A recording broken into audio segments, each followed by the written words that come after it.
계속해서 한국에서 예금을 토큰으로 변화할 수 있는 실거래 실험에 나선다고 합니다. 어떻게 사용할 수 있는지 한번 살펴볼까 하는데요. 이 한은에서 이 예금 토큰 실험에 참여하고 싶은 참가자도 모집을 곧 한다고 합니다. 관심 있으신 분들은 이번 기사를 천천히 들어보시면 좋겠습니다. 한국은행이 다음 달부터 중앙은행 디지털 화폐 실거래 실험에 나섭니다. 참가자들은 자신의 은행 예금을 CBDC 네트워크상 예금 토큰으로 변환해 편의점과 카페, 서점, 마트, 온라인 쇼핑 등에서 결제할 때 쓸 수 있게 되는데요. 18일 금융권에 따르면 한해는 7개 은행, KB국민, 신한, 하나, 우리, NH농협, IBK 기업, BNK 부산 여기 이 은행과 함께요.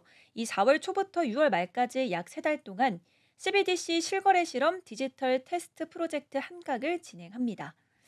은행들은 현재 중앙은행에 개설한 계좌에 예금을 활용해서 이 자금을 거래하고 결정하는데 이번 테스트에선 분산 원전 기술 바탕의 CBDC로 이 과정을 대체할 수 있는지 살펴보겠다고 합니다. 이 예금 토큰은 실험 참여 은행들이 하느니 구축한 CBDC 네트워크 위에서 예금 기반으로 발행을 합니다. 실험 참가자들은 본인 명의의 예금 계좌에서 예금 내 현금을 예금 토큰으로, 예금 토큰을 다시 현금으로 전환할 수 있는데요. 1인당 예금 토큰 보유 한도는 100만 원입니다. 한도 내에서 반복해서 예금을 예금 토큰으로 전환할 수 있지만 실험 기간 총 결제 한도는 500만 원인데요. 참가자들은 예금 토큰을 지정된 가맹점에서 물품 용역을 구매하는 데 쓸 수 있습니다. 결제는 은행 앱을 활용한 QR 결제 방식입니다. 온라인 결제 가맹점으로는 현대홈쇼핑, 땡겨요, 서울청년문화패스, 모드하우스 등이 참여하는데요. 이 오프라인 가맹점으로는 세븐일레븐, 하나로마트, 교보문고, 이디야, 신라대학교 등이 있습니다. 한은은 약 10만 명의 실험 참가자를 모집하기 위해 이달 말에 공고를 낼 계획인데요. 한은 관계자는 예금 토큰 결제를 통해 가맹점은 대금을 실시간 정산받을 수 있다면서 결제 과정에서 중개 기간이 최소화되면서 관련 수수료도 낮출 수 있을 것으로 기대한다고 밝혔습니다. 최근에 북한 라자루스에서 여러 사이버 해킹 사례가 있었잖아요. 이 세계 최대 코인 거래소 바이낸스가 운영하는 바이낸스 유스와 가상화폐 데이터 제공업체 아크엠 인텔리전스가 집계한 북한의 해커 조직 라자루스의 가상화폐 보유량 관련을 해서 알아보겠습니다. 북한의 비트코인 보유량이 전 세계 3위를 기록했다는 주장이 제기가 됐습니다. 이를 두고 북한 당국이 해커 조직을 동원해 지속 가상화폐를 탈취해온 결과라는 의구심이 제기되고 있는 상황인데요.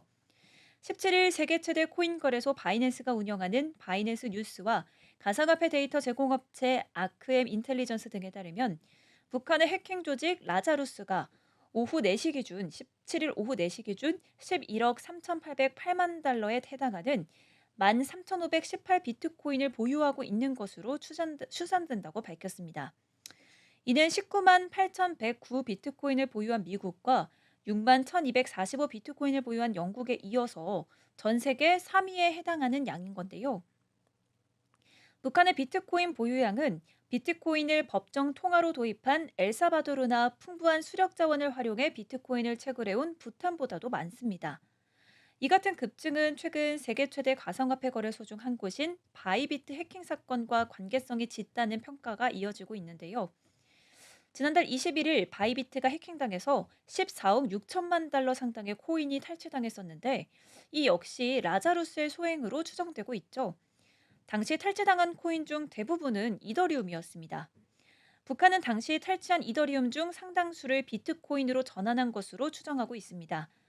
특히 이를 통해 탈취한 가상화폐를 현금 세탁한 뒤 핵무기 개발 등에 사용하고 있다는 의혹도 받고 있는 상황입니다. 실제로 BBC 방송은 지난 9일 라자루스가 탈취한 코인 중 3억 달러 가량을 현금화한 것으로 추정된다고 타전한 바가 있습니다. BBC 방송은 라자루스는 지난달 21일 세계 2위 암호화폐 거래소 바이비트의 공급업체를 해킹해 이더리움 40만 1000개를 탈취했다며 이를 금액으로 환산하면 14억 6천만 달러의 규모인데 20%에 해당하는 3억 달러를 현금화하는 데 성공한 것으로 보인다고 전했습니다. 비트코인을 전략적 비축 자산으로 삼겠다는 트럼프 행정부의 움직임이 빨라지면서 우리나라에서도 비트코인의 외환 보유고 편입이 계속해서 화두에 오르고 있습니다. 정치권과 가상화폐 업체들이 관련 논의를 계속 이끌어가고 있는데 한국은행을 비롯해서 학계 안팎에서는 높은 변동성 등의 이유로 이 시기상조라는 의견을 내놓고 있습니다. 관련 보도자료로 자세히 알아보겠습니다. 한국은행이 비트코인의 외환 보유액 편입에 대해서 검토한 바가 없다며 부정적 입장을 밝혔습니다. 미국 정부가 비트코인을 전략 자산으로 비축하기 시작하면서 국내 정치권에서도 관련 논의는 이뤄졌지만 한은이 이 문제에 명확히 선을 그은 건데요. 17일 국회 기획재정위원회 소속 차균근 조국혁신당 의원에 따르면 한은은 전날 서면 질의에 비트코인의 외환 보유액 편입에 신중하게 접근할 필요가 있다고 밝혔습니다. 한은이 비트코인 비축 관련 입장을 밝힌 건 이번이 처음인데요.